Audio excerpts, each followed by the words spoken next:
amigos, nos visita hoy en C5N Santiago O'Donnell. ¿Qué tal, Santiago? ¿Cómo estás, Víctor Hugo? ¿Cómo te va?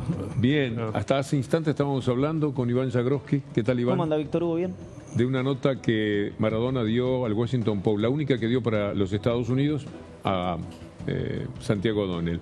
Tiempo después, Julian Assange entregó sus materiales, sus Wikileaks, a todos los diarios del mundo y había varios de la Argentina. Ninguno le dio satisfacción. Lo llamó a Londres, a Santiago O'Donnell, y le dijo, este es el material. Y Santiago hizo dos maravillosos libros fundamentales para hablar de política en la Argentina que se llaman ArgenLeak y PoliticLeak. Por eso quizás, por ese prestigio, Mariano Macri lo eligió. Dijo, este es el hombre que puede llevar a cabo el libro que yo quiero escribir contra mi hermano. La primera pregunta, ¿es contra el hermano? ¿Es contra Mauricio el libro?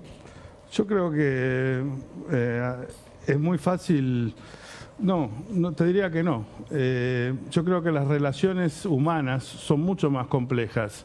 Y yo creo que si uno lee el libro atentamente, no sé cuál será tu opinión, Víctor Hugo, Iván, pero yo creo que hay hasta un amor-odio ahí que se ve todo el tiempo, como en toda relación filial. Me parece que las relaciones no son tan simples. Yo te odio, yo te amo. Me parece que en el medio hay broncas, hay esperanzas, hay desilusiones, hay faltas de respeto, hay humillaciones, hay reencuentros, hay elogios y críticas. Todo eso fue lo que casi le lleva a Mariano a exigirte que no publicaras el libro. Mira, yo creo que es muy difícil saber qué le ocurrió en ese momento, ¿no? Porque después siguió viniendo a casa, siguió agregando y quitando cosas.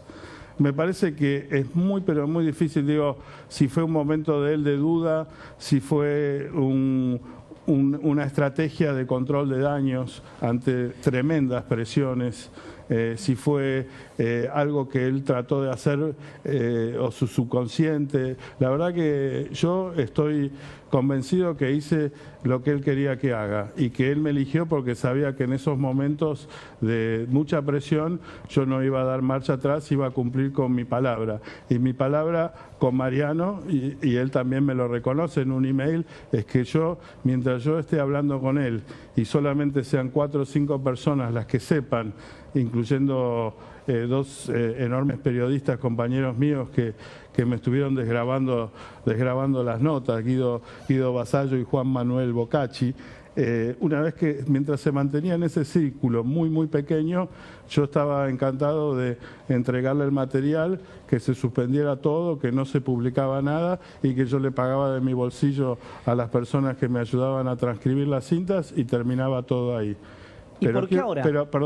Pero que una vez que yo iba a la editorial, una vez que ya se enteraba otra gente de que yo estaba trabajando ahí, de ninguna manera podía dar marcha atrás, porque si no yo quedaba como cómplice de una extorsión y él quedaba como un extorsionador, alguien que pide hacer un libro no para publicar.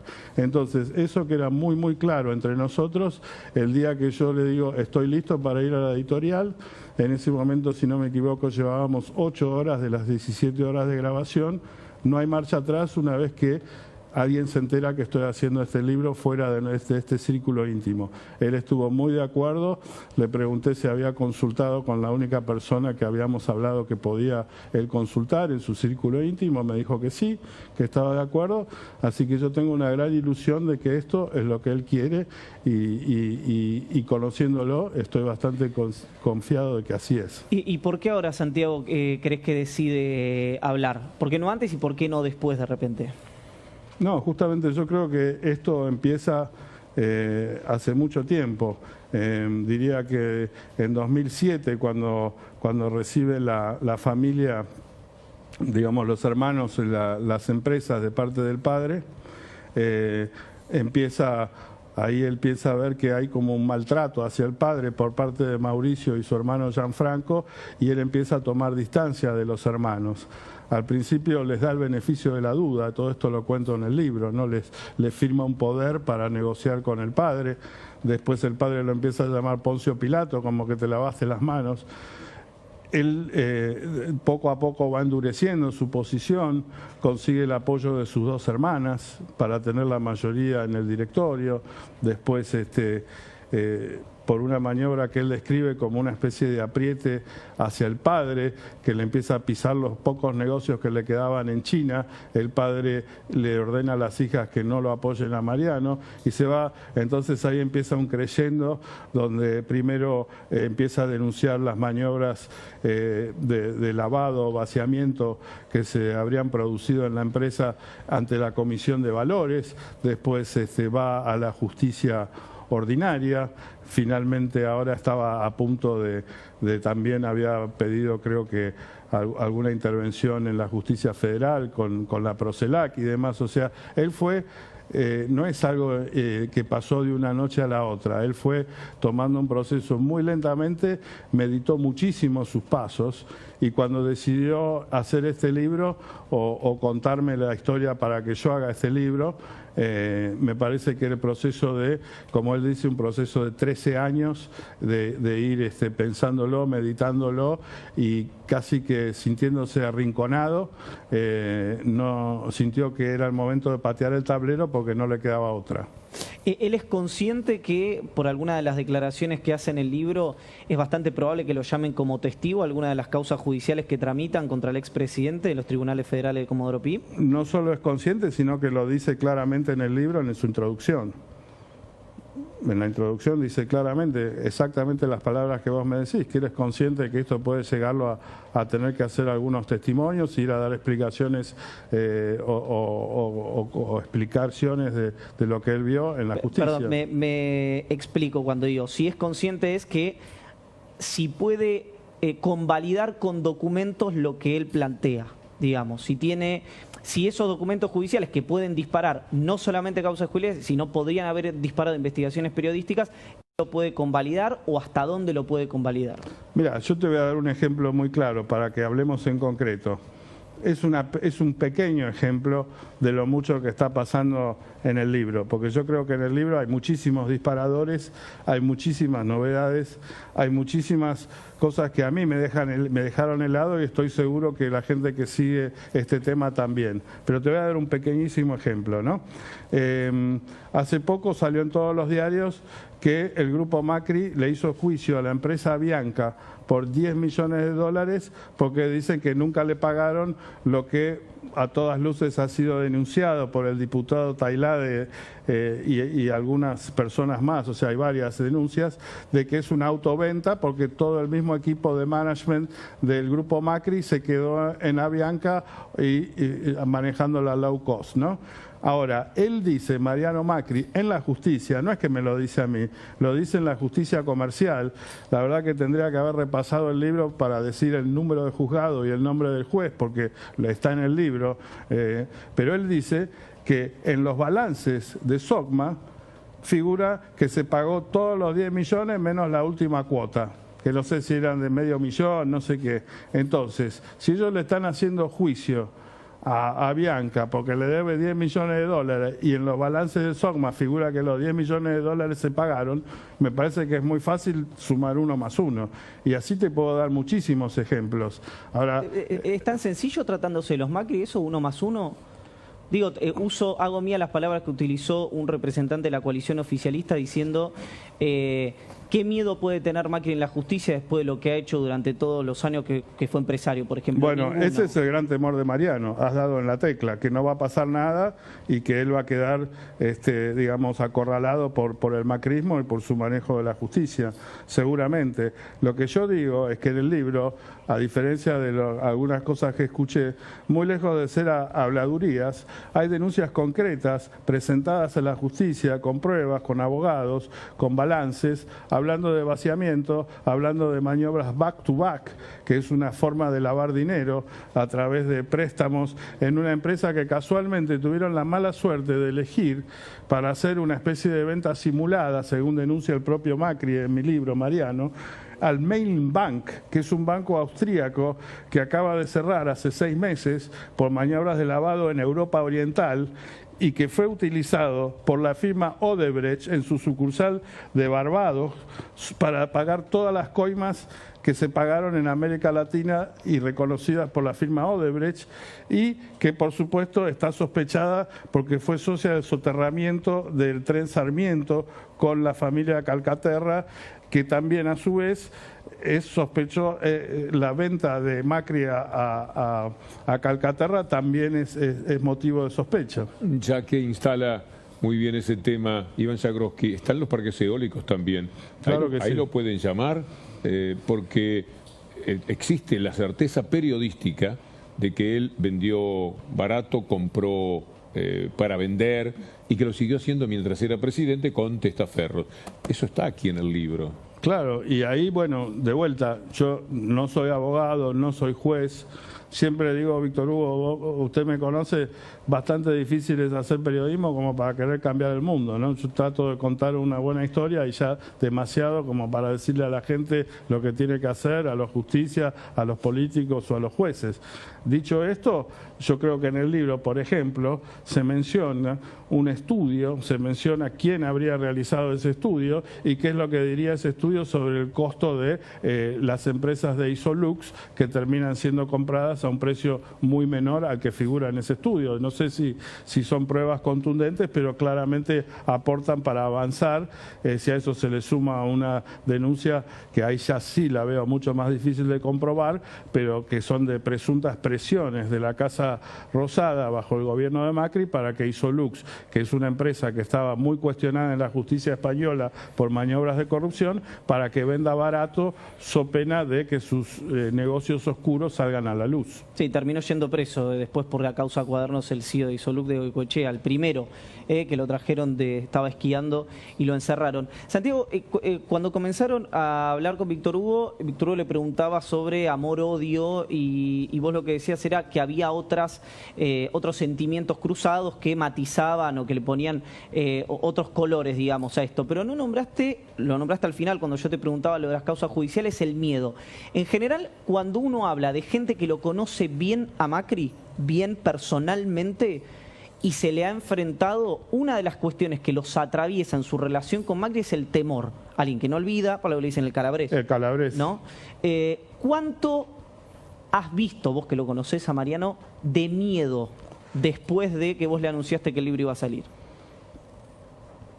No sé, es muy difícil, ¿viste? Es muy difícil medir, tocar el miedo, distinguirlo de preocupación, de nerviosismo, no sé. Yo lo veo como un tipo muy valiente, ya te digo. Y para mí no excluye lo que vos decís. Yo creo que el miedo no es una cosa, no es, digamos, lo mismo que cobardía. Me parece que un síntoma de inteligencia muchas claro, veces. que justamente la valentía consiste en superar el miedo. Me parece que el que no tiene miedo cuando está en circunstancias peligrosas es un inconsciente. Yo creo que él es muy consciente, que evidentemente vio cosas, sintió que podía ser muy perjudicado, pero qué tipo de perjuicio no te podría decir. Lo que sí quiero contar, que hay algo muy curioso en el libro, que es la relación con la mafia de los Macri en Reggio Calabria, en la 'Ndrangheta. O sea, los Macri provienen de Reggio Calabria. En Reggio Calabria vos habrás viajado mucho más que yo por Italia, de hecho no conozco Italia, pero sí tengo por cierto de que la 'Ndrangheta de Reggio Calabria es liderada por la familia Macri, o sea que el Macri, el capo de la mafia de Reggio Calabria es Macri, se tiene el mismo apellido, y que los Macri, toda la familia por parte del padre es de Reggio Calabria. Y aquí viene lo que para mí es muy curioso. Si bien ellos tienen primos, tíos, todo lo que sea en Reggio Calabria y han viajado muchísimo a Italia, de hecho Franco Macri, su mejor amigo, es italiano, y ellos han ido muchísimas veces a Italia y han visitado a toda su familia por el lado materno en Roma, nunca ni Franco, ni Mauricio, ni Gianfranco, ni Mariano han estado en Reggio Calabria. No sé si tiene que ver con esto que vos decís del miedo, pero a mí me llamó mucho la atención. Esa historia la cuenta muy bien un sociólogo muy conocido, Rocco Carbone, exactamente. al mismo tiempo. Por supuesto citado en el libro. Como debe ser. Exactamente, impresionante escrito ese sobre los vínculos de la mafia. ¿Es una familia que funciona como mafiosa, la familia Macri? No te lo pregunto, yo me permito deducir del libro que da la sensación de que sí. cuando uno ve El Padrino, está Fredo, está el jefe de la familia, están los hermanos, están las luchas, están lo que no recibe alguno de los integrantes de la familia que cree que tiene derecho, está el que maneja todo, el que no rinde cuenta. Lo de los parques eólicos es un lío para Mauricio Macri, porque mientras él hacía el negocio, a Mariano lo dejaban afuera. Y el gran compinche de Mauricio parece ser Gianfranco, que en el libro no queda demasiado bien parado. Mira, yo creo que no me atrevería a calificar para nada a la familia, pero sí que hay elementos en común con las mafias en el sentido de que se mezcla la familia, los negocios, el poder, ¿no? Estas reuniones que una y otra vez se producen en el edificio Eduardo Costa, del padre de Franco. Inclusive había momentos que yo le preguntaba porque no entendía, estaban los hijos sentados conspirando en contra del padre, reunidos en la casa del mismo padre. Yo decía, ¿puede ser así, Mariano? Me dice, no, esa reunión fue en Socma, pero digamos, constantemente como que se decide todo ahí, a veces participan los Calcaterra, a veces no, o sea, una estructura donde los negocios, la familia y el poder se unen mucho, y yo creo que la gran lucha de Mariano, porque lo interesante es que Mariano era el gran conciliador, era el que iba a ver a los sobrinos, el que festejaba los cumpleaños y los invitaba a la rural, a Juliana, los llevaba, los traía, y a partir de esto, y él justamente el gran reclamo de Mauricio es que él dijo que él quería salvar a la familia del negocio y que Mauricio Macri privilegió los negocios por encima de la familia, y entonces cuando él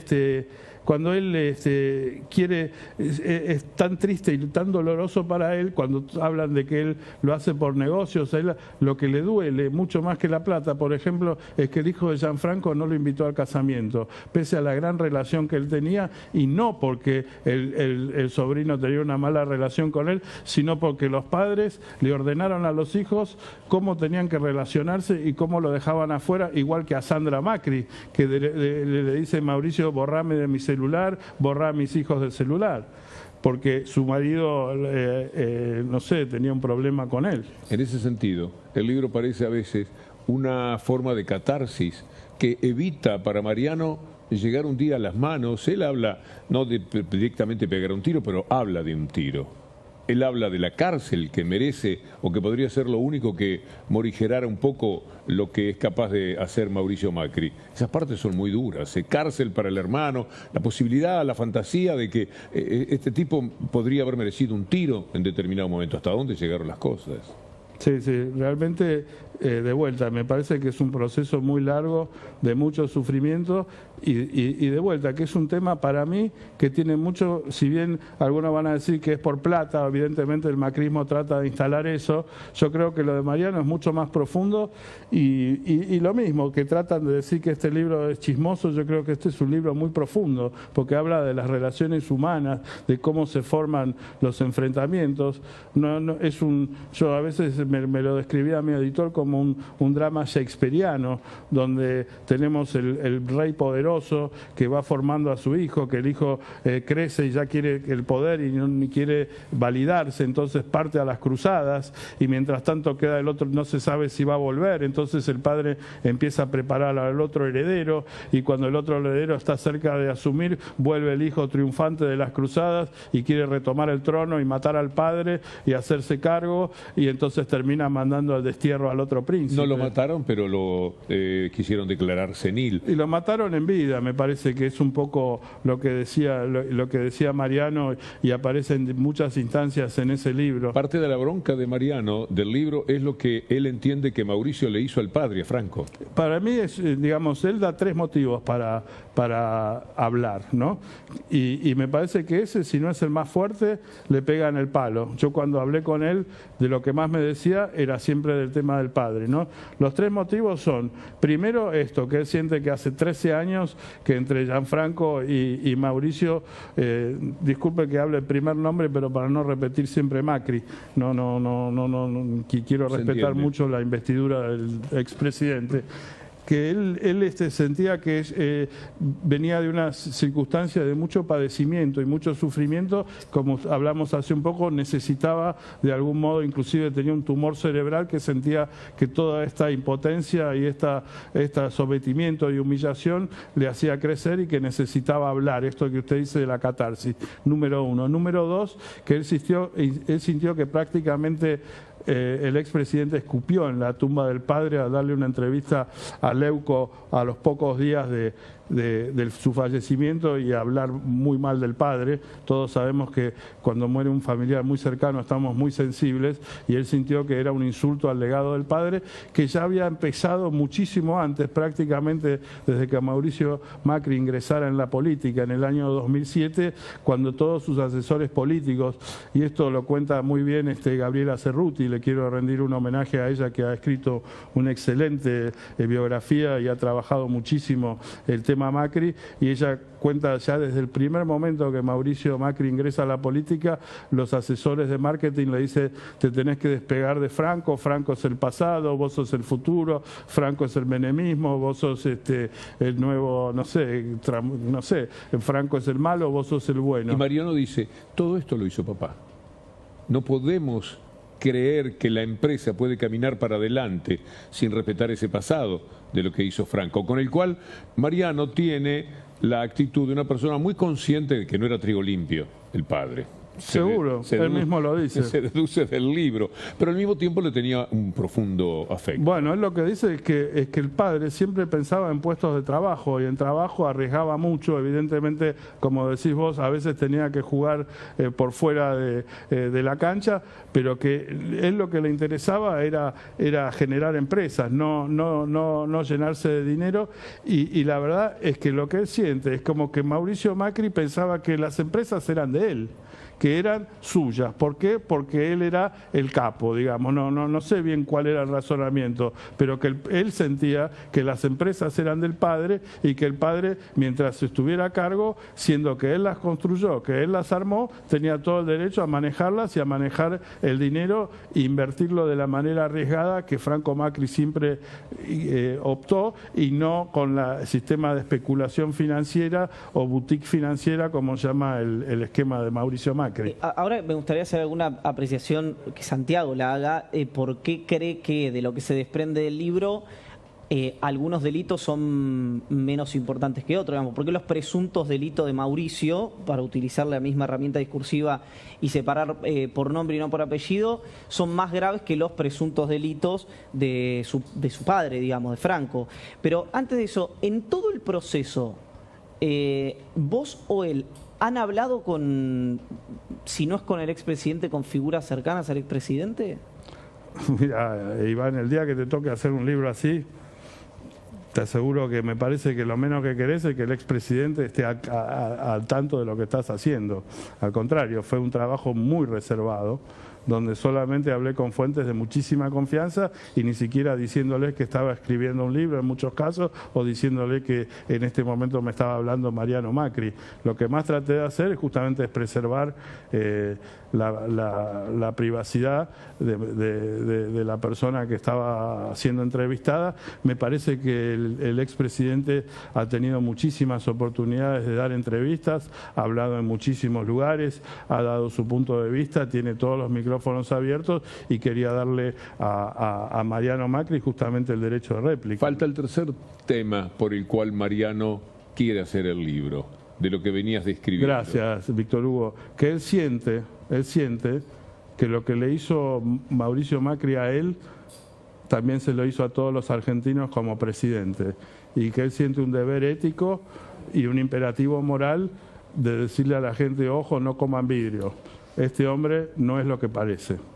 A él le mintió como le mintió a la gente, al pueblo argentino. A él lo estafó, como estafó a los argentinos en los negocios que hizo. Esto es lo que uno claramente puede sacar del libro. Bueno, sobre todo que el discurso de Mauricio Macri para su hermano no es la realidad, que hay un Mauricio Macri preparado por asesores políticos de comunicación que no que no es el verdadero, no es el real, no es el que él conoció.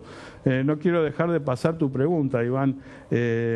Yo creo, y tengo que ser fiel a lo que me dice Mariano Macri, no me parece tan importante ni mi opinión ni la tuya con respecto a los delitos Yo no tengo ninguna. No, y yo pongo en el libro todo los que lo han acusado. Lo que digo es que la opinión de Mariano, para ser honesto con él, es que él siente que él no conoce delitos del padre, que él siente que el padre actuó correctamente, que él sabe que hay acusaciones y, como dice en el libro, está dispuesto a escucharlas de buena manera y inclusive me pide que investigue y me dice que él, si yo encuentro algo en mi investigación que habla mal del padre, él está dispuesto a que esté en el libro y lo acepta de buena manera, y te puedo asegurar que no me pidió que saque ni una palabra de las acusaciones que se le han hecho al padre. Pero él dice que yo estuve muy cerca de mi padre, seré ingenuo, seré tonto, pero a mí no me consta, nunca lo vi en una movida,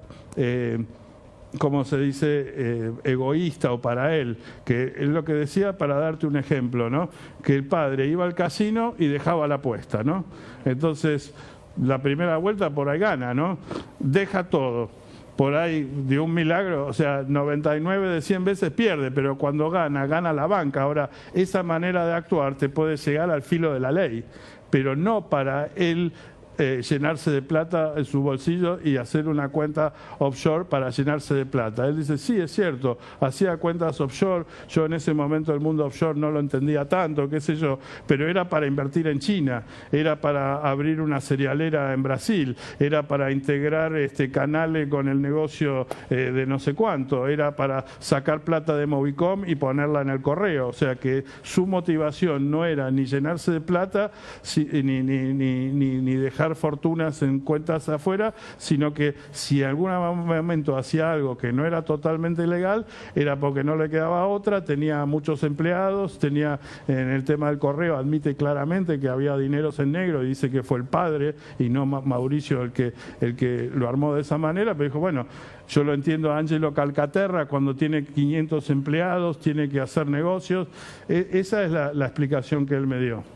Sí, la idea que tengo es que Franco Macri, por lo menos, con todo lo objetable, no es tema reivindicatorio por lo que diga Mariano lo del padre, pero siempre pensó en la familia. En cambio, el reproche de Mariano es que Mauricio, por sus negocios y sus ambiciones, sale de la familia y tiene testaferro por todos lados, a tal punto que es muy gracioso cómo en el libro surge la idea que tiene Mariano de que Mauricio debe estar desesperado ahora porque tiene demasiados testaferros, y una cosa es manejarlos desde el poder y otra cosa es desde el llano. Bueno, fíjese que son cosas, Víctor Hugo, que yo no las había pensado, pero Mariano me dice, vos fíjate, el viejo siempre tuvo todo en blanco.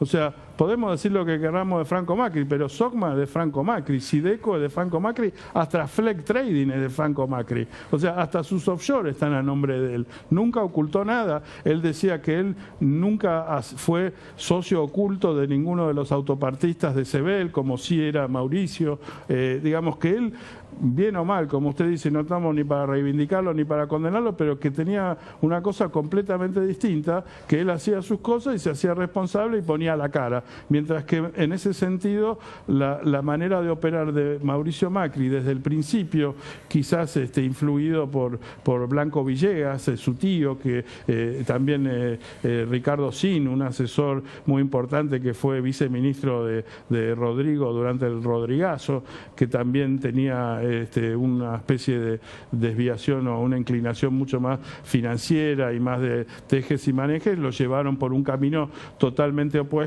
al del Tano laburador, vivo, con relaciones en la iglesia, con el poder, digamos, lobbyista, que tenía un estilo completamente distinto, que bien o mal era transparente. Y mire, ahí me acuerdo algo, le voy a contar algo, Víctor Hugo, Iván, que no estaba en el libro. Esta no es la primera entrevista que da Mariano Macri en su vida, ¿ustedes saben? No. Esta es la segunda entrevista que da Mariano Macri en toda su vida. ¿Y saben a quién le dio la primera? A mí. Yo lo entrevisté a él en 1995 para la revista Newsweek. En ese momento yo acababa de volver de Argentina y estaba trabajando de corresponsal, entre otros trabajos en Newsweek, la revista muy conocida, junto con la revista Times, son las dos revistas más conocidas periodísticas. ¿Y por qué era nota en ese momento, Mariano? ¿Por qué era nota? Le voy a explicar, Víctor Hugo. Ellos estaban haciendo una nota. Ellos lo que hacen es que, por ejemplo, escriben la nota en New York, pero reciben de todos 20, 30 corresponsales del mundo, ¿no? Entonces la nota era algo así como el declive de los negocios de familia. Entonces me llaman y me piden que entreviste a millonarios, digamos. Usted imagine, yo recién llegado a la Argentina, Paolo Roca, viste, me saca corriendo, el otro también, ¿no? No sé, Bulgeroni, no iba a invocar a ninguno. Entonces, por un lado, digo, bueno, voy a hacer un negocio de familia tradicional, había uno que era más bajo perfil, y me acuerdo que entrevisté a un Brown Menéndez, que me perdonen si no me acuerdo cuál era el nombre, pero por la Anónima, esa famosa empresa que se conoce ya en la campaña del desierto, iba acumulando tierras y negocios por la Patagonia y qué sé yo.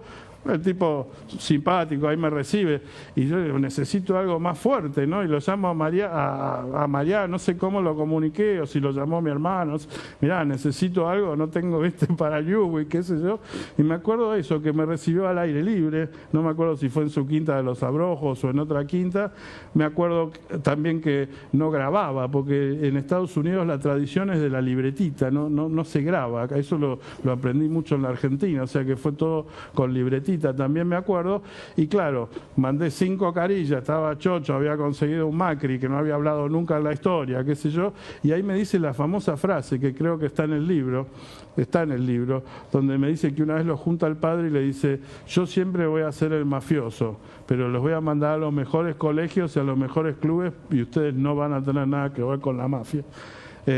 Mariano lo interpreta como que lo decía, siempre voy a tener la fama de mafioso, pero esa frase siempre la recordé, y bueno, pasó lo que pasa siempre en Newsweek, que mandás 6 carillas, terminan publicando un párrafo y medio, entonces lo llamo a Mariano, le muestro lo que publiqué y le dije, renuncio a Newsweek porque es un papelón, no voy a seguir trabajando acá, me parece muy injusto para vos que haya salido esto, y nunca más trabajé para Newsweek. ¿Cuándo fue la última vez que hablaste con Mariano, Santiago?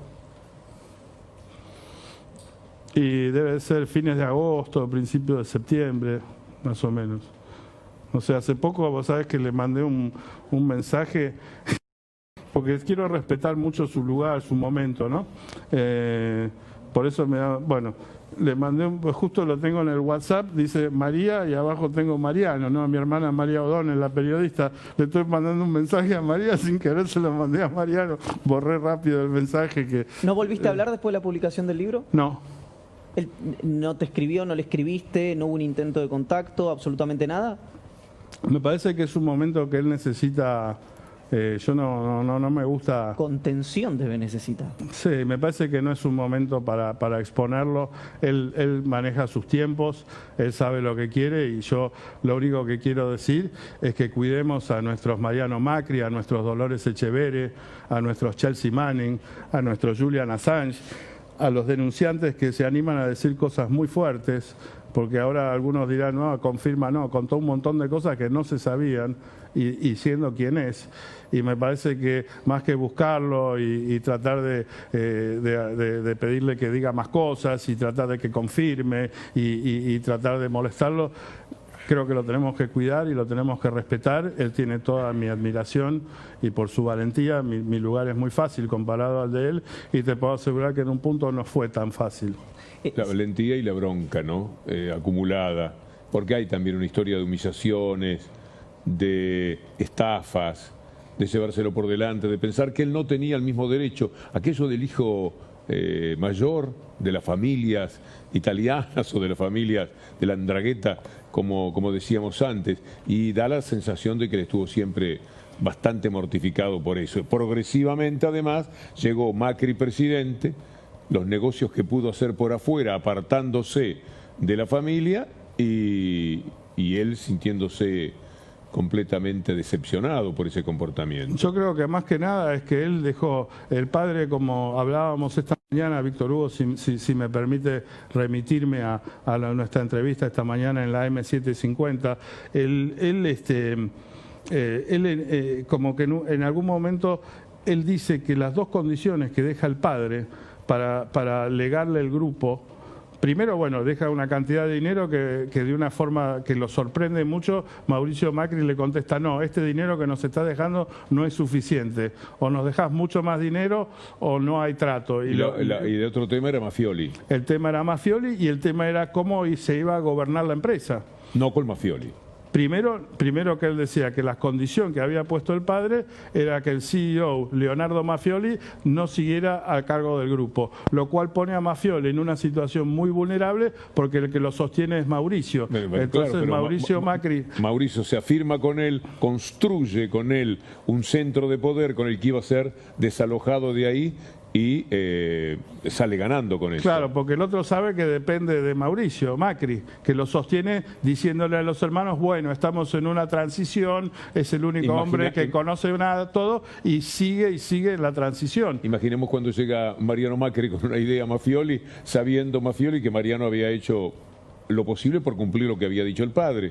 Exactamente, bueno, y la otro tema es que eran 5 hermanos, o sea, son 6 hermanos porque hay otra hermana que queda afuera, digamos, porque digámoslo todo, Mariano Macri es muy crítico y muy autocrítico de lo que pasa con Alejandra, la hermana que queda excluida porque no es hija de una esposa de Franco Macri, pero bueno, lo que Franco Macri quería era que estos 5 hermanos se pongan de acuerdo y decidan. Y eso tampoco se cumple porque todo el management dependía directamente de Mauricio Macri y a las 2 hermanas y a Mariano los trataban como niños, digamos, les vendían papelitos de colores. Por ejemplo, él decía que prácticamente ni una línea se hablaba de los negocios de parques eólicos, no aparecían en los balances, no aparecían en los informes, que mucha información directamente... Le hizo ganar mucho dinero a jugadores de fútbol, etcétera, Mauricio Macri, con el tema de los parques eólicos. Los invitaba a participar. Exacto. Armó una cofradía en la que no estaba su hermano, nada menos. No, ni su hermano ni su hermana, no estaba SOCMA. O sea, la mayoría de los negocios se tercerizan por afuera de la empresa con empresas prácticamente fantasmas. Tomemos el tema autopistas, por ejemplo, que de repente se queda con el 7% de SOCMA, una empresa que creo que lo único que tenía era un local en la calle Santa Fe, que no tenía ninguna clase a veces uno se indigna con el libro, Santiago, porque qué manera de mentir, ¿no? Lo del fideicomiso, por ejemplo. El propio Mariano se ríe acá, en este libro. Ni un 5, dice, ni un Diego, no sé qué dice. Nada. Es decir voy a hacer un fideicomiso, mostrarse como una persona transparente y después lo que cuenta este libro. Lo que de alguna manera hemos desconfiado de Mauricio Macri. No solo, hace poco estaba hablando con el periodista Rodis Recal, que sacó una gran tapa en la revista Noticias sobre el tema, y él me decía que habló con Mafioli, con la gente de SOCMA, la semana pasada. Y los tipos le decían, no, Mauricio Macri no tiene nada que ver con SOCMA. Yo no podía creer, digo, ¿en serio te decían eso? Y lo tiene bien entrenado. Y le digo, la verdad, me reí un poco como usted, no podía creer que digan, no tiene nada que ver con SOCMA Mauricio Macri. Santiago, algo que se desprende del libro también y que comentaban recién es la cercanía que, bueno, se edificó de alguna manera en la famosa ley del blanqueo que terminó aprovechando Gianfranco entre ellos dos, entre Mauricio y entre Gianfranco. Algo que no haya de repente, por un tema de tiempo, por un tema de interés, ingresado en el libro y que cristalice la relación entre Mauricio y Gianfranco, que de repente es una figura que si no hubiera sido por el blanqueo que reveló Horacio Berbisky, hay mucha gente que no lo identifica. Yo creo que el 95% de la población no sabe quién es Gianfranco Macri, pero que no lo identifica. Bueno, hagamos una pausa. Antes de hablar de lo que no dice el libro, déjame decir algo que dice el libro, que realmente es impresionante. Porque no solo dice que el dinero es de SOCMA, sino que dice que a Mariano Macri lo citan, no solo, él va con su abogado, él tiene testigos, y dice que está en la reunión el controller de la empresa, Víctor Composto, que está Leonardo Mafioli, CEO de la empresa, que hay un grupo de 10 personas, que como siempre Gianfranco ahí, que le encanta figurar, toma la palabra como si estuviera dirigiendo, que también es un poco, bueno, toma la palabra... No, digo que es un poco como que me parece que Gianfranco siempre quiso dirigir la empresa, tuvo muchos problemas porque tiene un carácter muy fuerte, el padre siempre lo echaba, volvía, y ahora como que a Mauricio le sirve que parezca como Gianfranco lidera todo, cuando el que lidera todo es Mauricio a través de Mafioli. Pero Gianfranco le sirve de Pero le sigue. Entonces Gianfranco ahora va a todos lados diciendo que dirige SOCMA y le encanta que todo el mundo crea que es el gran director de SOCMA. Pero digo, entonces está Gianfranco hablando y le dice a Mariano, o blanquea vos, o blanqueo yo, o blanqueamos los dos. O sea, ahí está diciendo, esta es plata de SOCMA, lo cual tengo entendido que para la Procelac, para la causa judicial, tiene implicancias enormes. Ahora, Mariano está relatando una reunión y está citando a muchos testigos, algunos de los cuales seguramente, si pudieran, lo van a negar, pero al haber estado el propio abogado de Mariano en la reunión, me imagino que va a ser muy difícil que digan que esto no es verdad. Entonces, me parece que la revelación de Mariano, citando a los testigos, citando el lugar, citando la fecha en que se hace la reunión, le da al dato del blanqueo, digamos, lo potencia muchísimo, ¿no? Sí, está el tema del correo. Boquín debe haberse, si ya leyó el libro, se debe haber sentido muy a buenas con la vida en la medida en que ella ha hablado del vaciamiento de las empresas. El propio Mariano está confesando ese vaciamiento de las empresas. Bueno, y lo está vinculando justamente con este dinero del que hablaba Iván, que eso nunca nadie, ni la propia fiscal, no estuvo ni cerca ni siquiera de especular sobre el origen de esos fondos. Y acá Mariano está diciendo, yo no sé, pero acá hay una empresa que trabajaba la parte logística, que ese dinero fue a parar a estas cuentas, yo si no tengo otra manera de pensar. ¿De dónde vino la plata? No se me ocurre. Cuando se habla del negro en la empresa, yo preguntaba, nunca me decían, pero escuché que en tal año salió tantos millones en negro de esta empresa de logística, y yo lo único que se me ocurre es que el dinero que está ahí a nombre mío y a nombre de Gianfranco, y que yo nunca toqué, nunca moví, nunca supe de dónde, ni siquiera que existía esa cuenta hasta que apareció en los diarios. Para mí la única explicación posible es que viene de esta empresa que él identifica. Decías hace un rato, Santiago, y me interesa porque yo no termino de advertir cuál es el link que ves vos, por ejemplo, entre dos personas que conociste muy bien, fuiste protagonista a través de ellas, Assange y Mariano Macri, por ejemplo. Lo mencionaste al pasar en un momento, no te quise interrumpir. Yo lo vinculo mucho más con Chelsea Manning, con lo que un concepto que lamentablemente no tenemos la palabra acá. Muchos hablan de arrepentido y a mí me parece que no es una palabra, o por lo menos es una palabra que agrega, digamos, esta cosa de culpa católica, ¿no? Los ingleses, que son más prácticos, usan el término whistleblower, o sea, el denunciante ético. Me ha traducido un queridísimo colega, Cristian del Rosario, que hablando con él usaba ese término, ¿no? Ahora hace poco también el profesor Manuel Larrondo de la Universidad de La Plata me acaba de mandar también un trabajo académico sobre los whistleblowers. Yo dicto una clase sobre whistleblowers y filtraciones en la Universidad de Nueva York, acá en la sede de Buenos Aires. Me estoy refiriendo a la persona. Assange, ¿qué decía Assange? Él decía, él empezó su carrera siendo un hacker.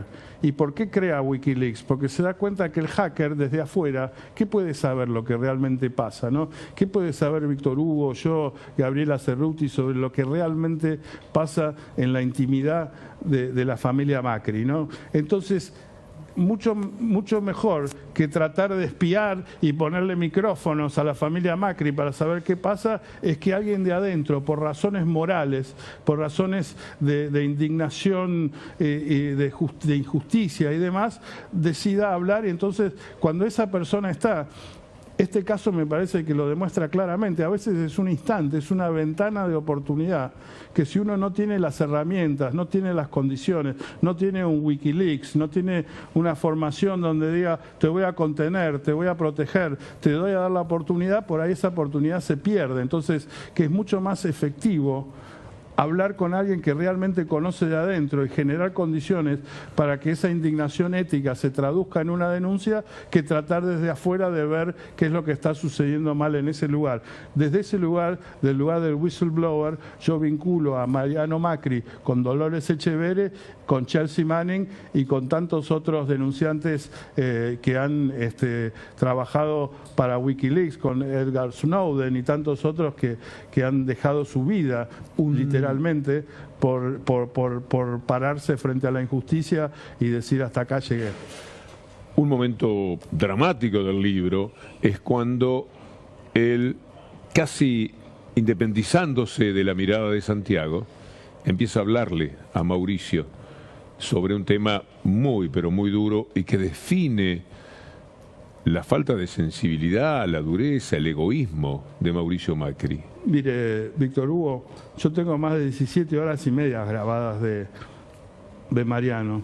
Y creo que la única parte que escucho cada tanto y la pongo para escucharla es esa. Cuando él le habla al micrófono, ¿te das cuenta, Mauricio? ¿Te das cuenta lo que le estás haciendo a la familia? Lo que le estás haciendo a tu papá, lo que le hiciste a mi hija. Y realmente a mí lo que me toca mucho de eso es que él había hablado con Mauricio el día anterior. Y digo, ¿por qué está ahora tan como poseído frente al micrófono?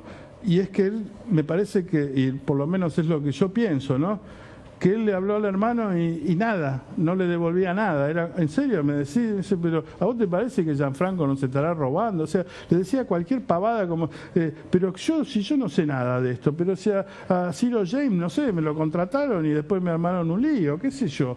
Y así, o sea, imagínate durante horas hablando con un tipo diciendo, ¿te das cuenta de que te cree que no entiendo tus negocios? ¿Pero qué negocios? Si yo no hice nunca ningún negocio. Bueno, y el parque eólico, ¿qué? No, pues yo no sé nada, ¿de qué me estás hablando? Entonces es como que le miente al hermano, como no le iba a mentir a todos los argentinos. Le hablaba como a una pared. Claro. Le hablaba como a una pared. Entonces eso le dio una bronca tremenda. Y yo y mi micrófono éramos la Argentina, éramos el resto del mundo, éramos donde él podía decir lo que el otro no le escuchaba. Ah, no me quisiste escuchar, te quisiste hacer el tonto. Bueno, yo ahora lo voy a hablar al micrófono y vas a ver si me vas a escuchar o no. Es lo mismo de esto de, ojalá, me parece que si va a la cárcel va a poder reflexionar alguna vez, como diciendo, ¿cómo hago para que esta pared se vuelva humana y me escuche y entiende desde dónde le estoy hablando? Por eso digo que había mucho amor también. Él me contaba que él recordaba esa foto de cuando ellos se casaron, que los tres andaban con el bigotito y con el flequillito, porque Gianfranco y Mariano querían ser como Mauricio. Y después descubrió que era todo lo contrario y que nunca, como él dice en el libro, tuvo un gesto de amor Mauricio hacia Mariano. Él decía, pero si me hubiera llamado, aunque sea, para ser cómplice de sus delitos, cómplice de sus maniobras, por lo menos podría haber dicho que sí, que no, pero por lo menos me está pidiendo, pero que me tome como un tonto y que me use sin ni siquiera pedirme que lo apoye, es lo que a él a nivel humano le dolía muchísimo. Santiago, no es gratis para Mariano esto que hizo, si uno conoce la historia de los Macri en general y de Mauricio en particular. En algún momento, los tiempos de la justicia, que no son los mismos tiempos ni del periodismo ni de la sociedad, va a bajar la espuma, vamos a quitar las cámaras de O'Donnell y de Macri y va a estar, lo pongo entre muchas comillas, solo. ¿Se presentó esa conversación en algún momento? Es decir, ¿se imaginó Mariano en soledad cuando esto bajara? ¿Cuál podía ser el vuelto, para decirlo brutalmente, de su hermano?